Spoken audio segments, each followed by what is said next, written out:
Keith Walker, 1 month earlier. Keith fell. Cold chains cracked and worn, with tarnished silver runes twisted tight around him.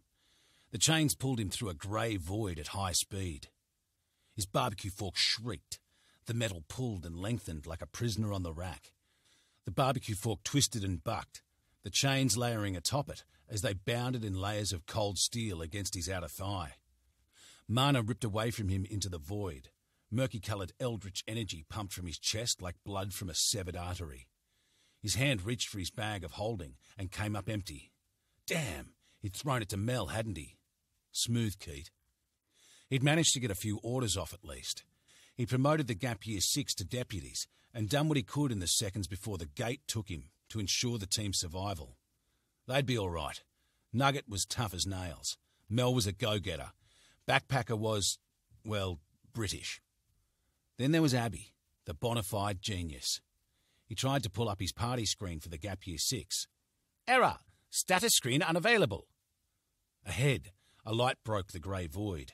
A door made of sturdy timber and cast iron radiated a dry heat. A thunderous clacking boomed out into the void from the door. The chains hauled Keith through. Keith hit the ground. Red dirt, hot to touch. The sun was scorching overhead and threatened to dry him out like the crumbling ground. Keith pushed himself to stand, and chains caught his shoulders, his hips, his feet. Half of the chains broke free from his body, from the remaining mass that bound him.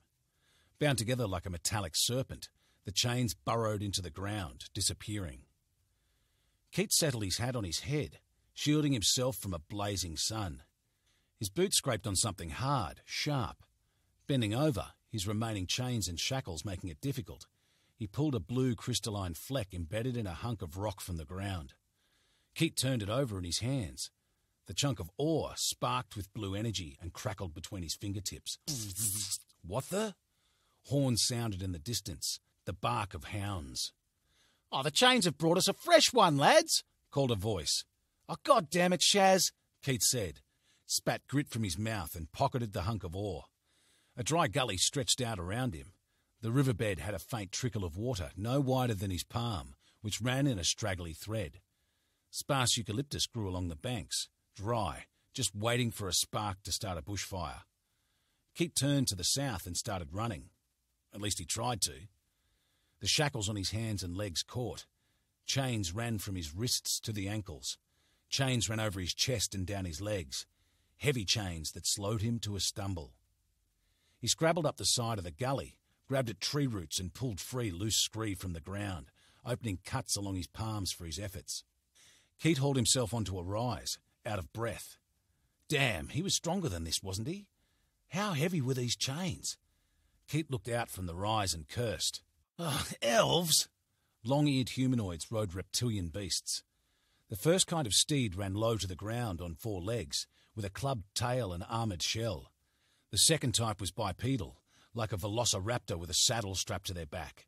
Oh, damn it! Why do the bad guys always get the dinosaurs? Keith hauled on his barbecue fork and tried to rip it free of chains. The metal shrieked at him, and the tines cut into his hand. The barbecue fork stretched out further into the metal chains, metal filaments drawn off it like yarn into a spinning wheel. Keith cursed and shook out his hand. The elves galloped up the creek towards him. Their skin was pale white, like bone, and their eyes black and purple.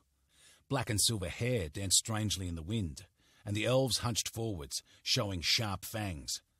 Closer now, he could make out leather medium armour, well cut but stained with rust. A black leech-like creature with a hollow maw was etched onto their armour. A hulking brute led the elves. While the others had a courtly refinement, the leader was missing teeth. The refined features of his elven allies were lost on a face that Grandma couldn't love and would indeed punch, screaming to burn it, to send it to hell. The elves' leader leapt from his steed and his boots crunched into the ground. Well, well, well. Another earthling thought he could welch on his debt. Thought himself outside the law. Ha ha, disgusting. The other elves circled, staying atop their mounts. The beasts' eyes were cold and alien, their scales blue and green, standing out against the red sand. One of the velociraptors snapped at Keith, its nostrils flaring.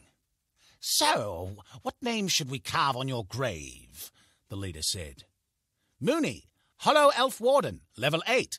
HP, 321 over 321. Keith smirked. Level 8. How cute. Keith whipped his hand up and pointed it at Mooney's face. My name is Keith Walker, the Mayor of Broken Hill, the Bridge Walker, the cane-toed Goblin's Bane. I'll spare you the expense of putting all that on a gravestone. Keith triggered Bunyip Bolt. Black murky energy crackled along his wrists. The smell of the eldritch depths rising up. Keith pointed to shoot. The energy sputtered out, siphoned off into the chains. What?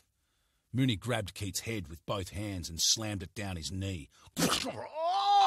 Keith's nose crumpled inwards with a crack, and Keith fell to the ground hard, spitting blood. What the actual frack? He was a level 9. He should be able to take the hit no problem. And what had happened to his bunyip bolt?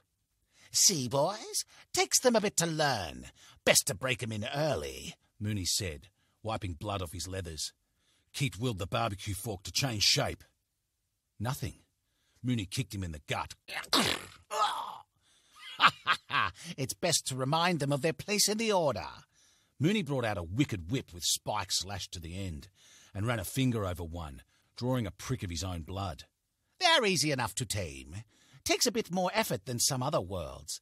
But Reed's brought us to a good one. They learn to fear the... Keith's legs snapped out and knocked Mooney's legs from under him. Keith rolled and sprang to his feet, dragging the chains with him. Mooney fell back on his hands and sprung back upwards like a damn acrobat. Keith swung his right hand into Mooney's jaw, clocking it solidly. Mooney's head jerked sideways, and a tooth flew loose. Keith grinned and raised his fists up again. The chains made a nice extra weight to his punch. This was more like it. Mooney cracked his neck, rubbed his jaw and chuckled. You still don't get it, do you? Check your status screen. I'll wait. Keith's eyes flicked to his status screen, which had finally decided to load. No, that can't be right, Keith muttered. Mooney cracked his knuckles. It's the silent cells for you. Something crunched into Keith's head from the back. Keith fell to his knees. Keith raised a chain-covered hand and cranked his middle finger up. Then the world was fists and clubs and pain. Keith's eyes flickered before they shut, dragged past a sign. Ballarat, a nice place to lean on your elbow. There was nothing but the dark, maddening darkness where there was no sound. Even moving chains were muffled. A void of soundless, lightless existence into which Keith had nothing but time to stare at his status screen. Keith Walker, class, convicted. Level 9, 758 over 12,800 XP to next level. Abilities locked. Stats, 50% reduction from convicted class. Strength, 8. Agility, 9. Constitution, 11. Intelligence, 10. Wisdom, 10. Charisma, 7. Luck, 0. HP, 126, 1.9 per sec. Mana, 100, 1.0 per sec. Skills, Stealth, Shoddy level 3, plus 3% to stealth checks.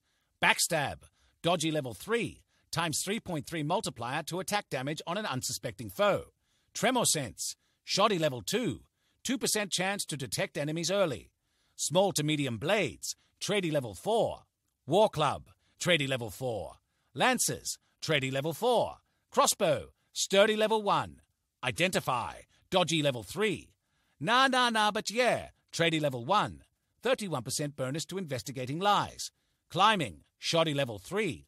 Plus 3 to agility and strength while climbing. Yeah, but nah, Shoddy level 5. Plus 1.5% to deception checks. Dungeon diving, Shoddy level 1. Bonus to swim speed and plus 10 feet to vision underwater. Resist paralysis, Shoddy level 3. Titles locked. Magic locked. Tenant score, negative 308. 30% increase to rent. The actual frack. His stats halved. Would he even have a six-pack anymore?